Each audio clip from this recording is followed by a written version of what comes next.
Je retiens particulièrement de vos échanges 4 recommandations essentielles.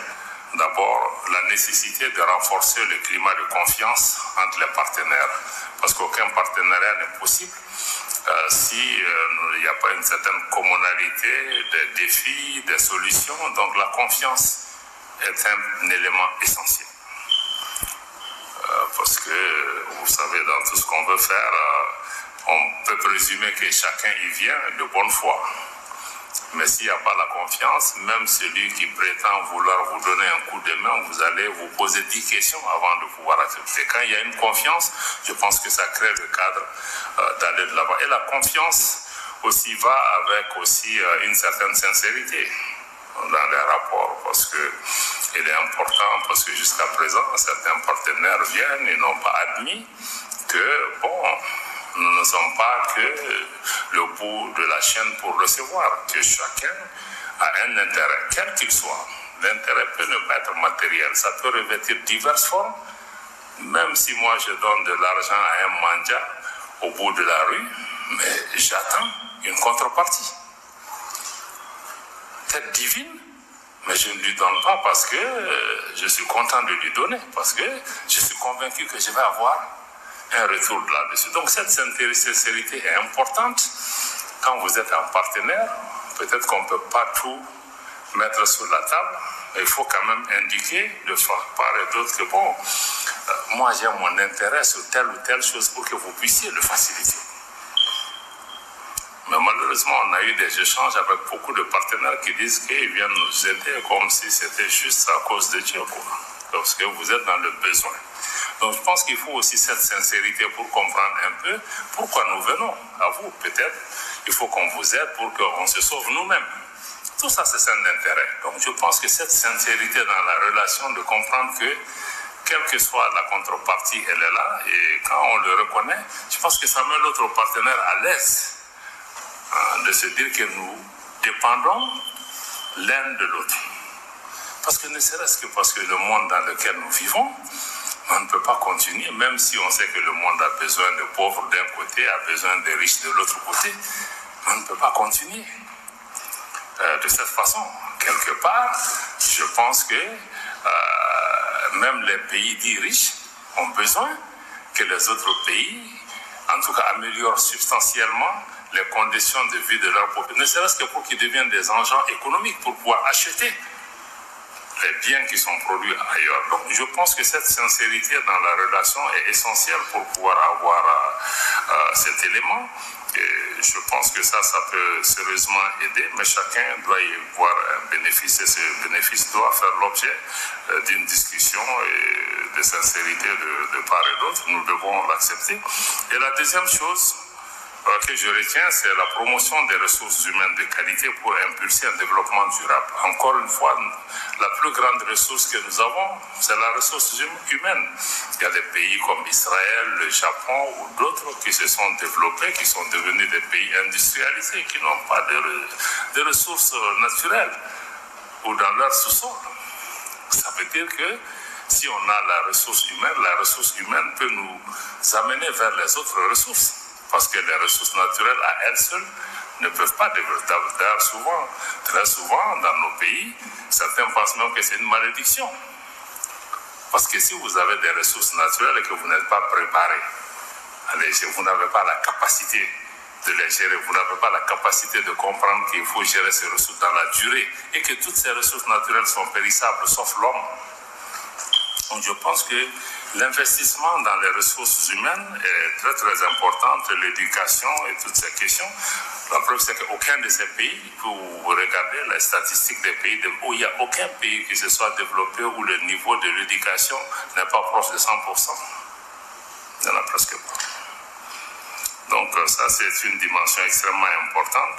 Et la troisième leçon que je retiens, c'est la nécessité de mettre en place des mécanismes pour réguler et contrôler l'influence des médias afin de limiter leur impact néfaste sur les populations sahéliennes. Là aussi, il faut que nous fassions extrêmement attention parce qu'on parle des médias, mais en réalité, les médias aussi, c'est par rapport à ceux qui définissent le contenu des médias. Et ceux qui définissent le contenu des médias sont ceux qui définissent l'agenda. Parce que quand tu te lèves le matin, quand tu allumes ton téléphone, dis-toi que quelqu'un est en train de te donner ton ordre du jour, de ce jour-là en question. Parce que les 5 premières informations que vous allez avoir peuvent définir votre journée. Et ça veut dire qu'à partir de ce moment, peut-être que quelqu'un à votre télécommande, il peut vous amener à faire ce que vous voulez qu'il fasse parce que lui, il a posté une première information de quelque chose qui s'est passé à 1000 km de chez toi. Mais c'est ça qui devient ta préoccupation. Même ton voisin qui est en train de mourir, si tu ne sais pas, c'est pas ça ta préoccupation. Donc, faisons extrêmement attention aux médias, aux contenus, et ces contenus ne sont jamais neutres.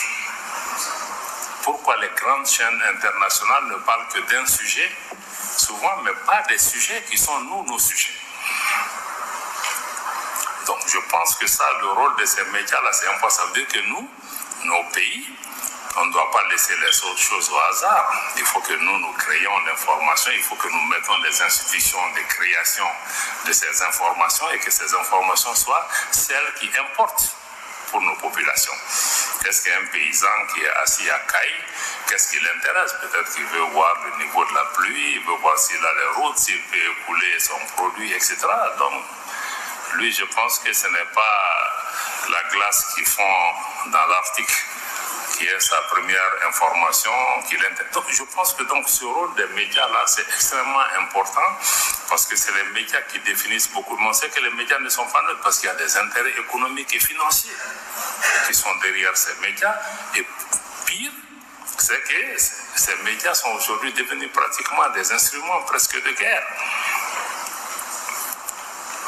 Parce qu'on est pratiquement dans une guerre et que beaucoup de pays ont compris que ça ne sert à rien de former des militaires, de les envoyer dans des pays où ils ne peuvent pas changer grand-chose et qu'en investissant 1 million, 2 millions d'euros dans un média, on peut avoir une armée de millions de personnes qui ne savent même pas qu'ils sont des combattants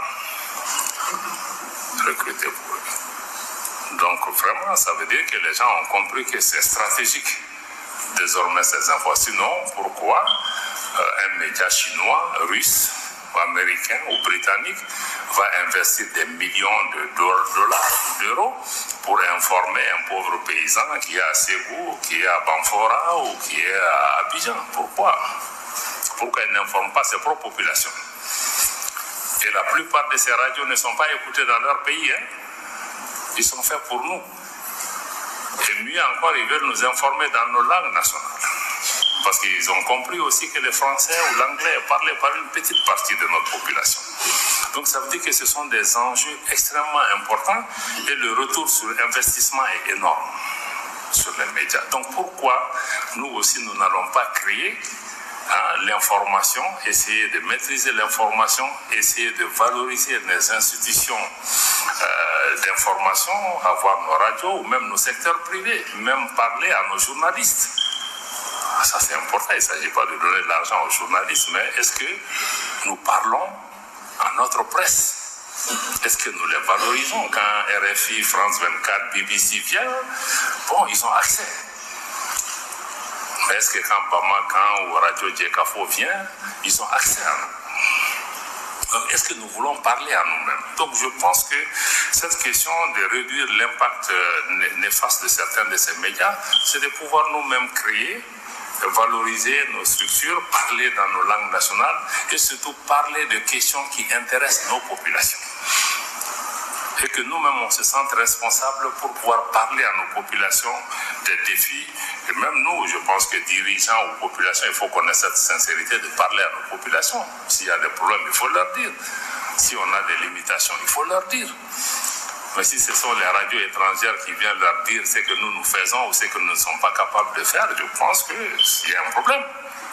Il y a un disconnect. Je suis certain que si moi je vais devant les Maliens leur dire qu'on a telle chose, on n'a pas pu le faire, ils vont le comprendre.